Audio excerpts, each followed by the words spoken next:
Я просто хочу спровоцировать участников нашей дискуссии, как здесь, в Гагаузии, мы собираемся следовать вот этим мировым трендам, как мы собираемся найти свое место вот в этой новой парадигме, как мы собираемся создавать необходимые предпосылки, как мы собираемся обеспечивать людские ресурсы, знания для этих всех процессов.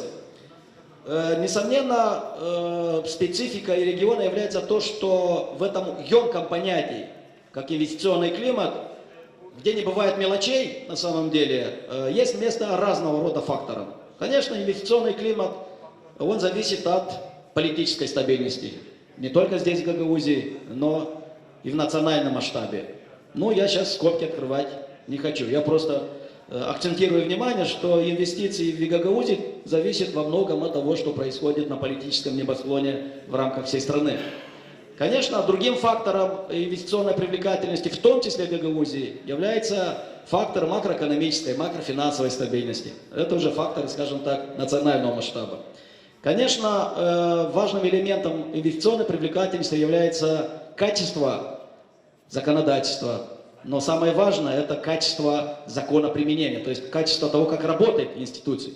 Потому что можно иметь очень хорошие законы, но если институции и правоприменение не надлежащее на центральном, на местном уровне, ну нельзя говорить, что у нас абсолютно работающее правовое государство.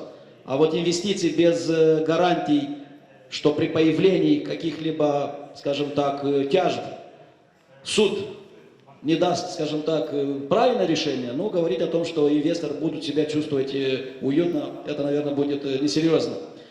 Наличие и качество инфраструктуры, это и физическая инфраструктура, это и финансовая инфраструктура. Я могу продолжить этот ряд.